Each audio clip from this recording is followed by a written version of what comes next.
but there's nothing you can tell them. This made a million, got another million on my schedule. No love for 'em, nigga breaking hearts. No keys, push to start. Yeah, you know what it is. Everything I do it big. Yeah, screaming that's not when I pulled on the lock.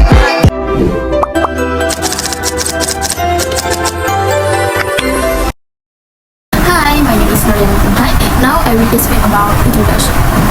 According Zainal Abidin, 1991 state that human error means that something has been done which was not intended by the authors, not desired by set of rules or external possessions, or that lead past or system outside equitable limit.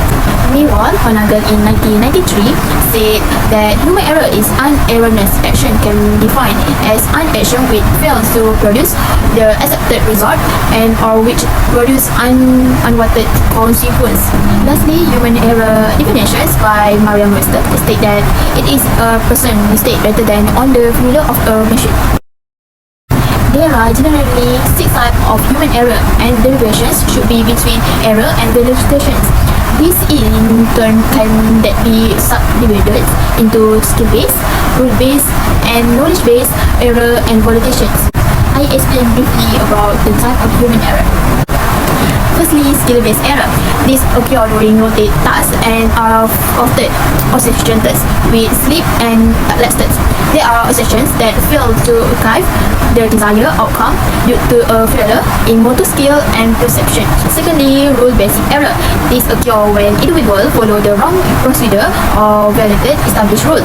It involves mistake in applying non-rule or procedure. Next, skill-based validations. Similar to skill-based error, this involves international deviations from standard operating procedure or established rule during routine tasks.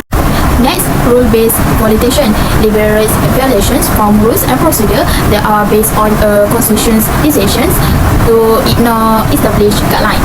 Knowledge-based validations occur when individual internationally deviates from rules or procedure due to a lack of understanding, awareness, or applications of the sequence. Lastly, situation validations. This is international deviations from established rule or procedure in response to specific sequences. For the next point is range of human error category. There are commonly have 7 human error category, include simple mistake, misunderstanding, oversight, carelessness, and stress. Firstly, simple mistake in unintentional error due to momentary lapse in theories or oversight, such as pressing the wrong button or misreading instruction.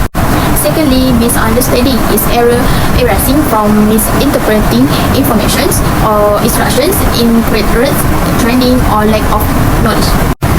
Next, oversight is failures to notice or address important detail or step leading to the negligence to crucial aspect or potentially risks like forgetting to lock a door or admitting critical step. Next, carelessness is lack of intentions, protections, or truthfulness in performing tasks regarding proper procedure, rules, or safety measure, resulting in accident, mistake, or damage. Finally, stress is physical on emotion, pressure, compressing focus, clear thinking, and rotation direction thinking, and leading to pure judgment on memory lapse.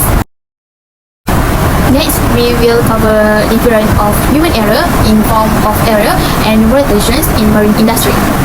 Different can be seen in 5 parts, which in the first one is definition, natural, intentions, example, and consequence.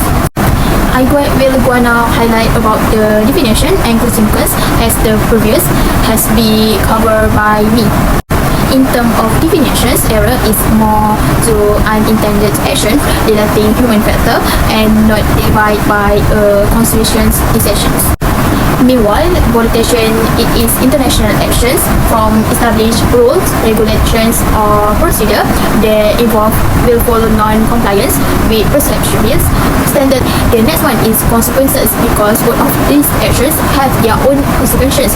From their consequences of error normally leads of actions or operational interventions often due to an international mistake or lapses in intentions. Meanwhile, for protection, it will causes serious repercussions of safety, regulating compliance, and environmental impact. That's all for me. I will pass the next slide to Najihah. Thank you. Understanding the consequences of human error in marine insurance claim. Financial implication for insurers and insured party. First, claims payment. The primary financial implication for insurers is the obligation to pay claims when covered event occur. The insurer is financially responsible for compensating the insured party of loss as specified in the policy. The amount and frequency of claims impact the financial stability of the insurer. Second, reinsurance. Both insurance and insured parties may engage in reinsurance to manage risks. Reinsurance involves the transfer of part of the risk and the primary insurer to a reinsurer. For insurers, this can help split risk and reduce exposure to large loss. Third is deductibles and policy limits. Insurer parties often have deductible and policy limits specific in their insurance policy. This element impact both the cost of insurance and the amount the insurer is obligated to pay in the event of a claim. After that is reputation and customer trust consideration. For insurers, first is brand image. An insurer's reputation is closely tied to its brand image. A positive brand image build a reliability, financial stability, and fair business practice contribute to customer trust. Second is financial stability. The financial strength and stability of an insurer's impact its ability to meet its obligation. High financial ratings and a solid financial track record contribute positively to reputation. For insurance parties, first is trust is coverage.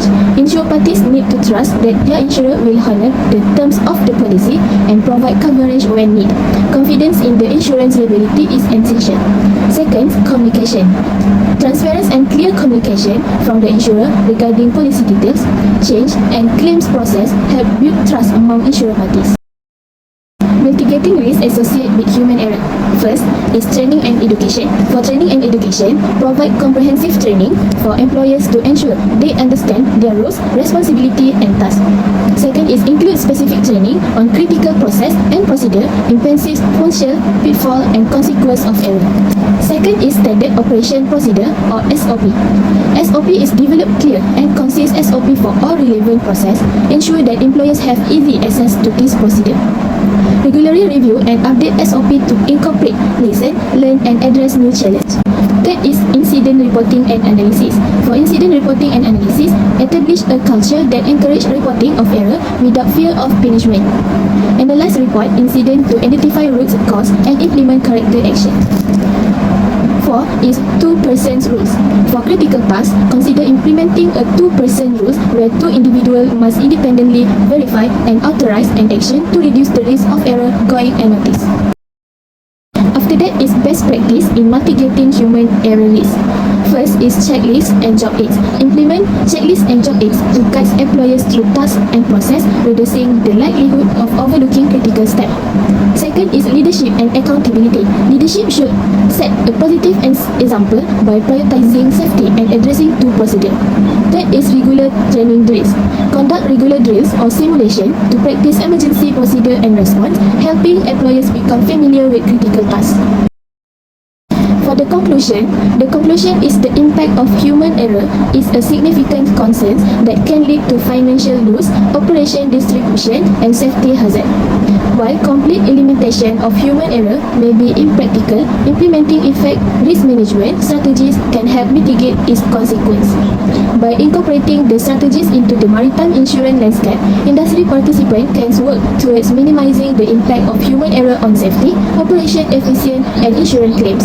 A collaboration and proactive approach is a key to fostering a resilient and adaptive maritime insurance sector in the face of evolving challenges.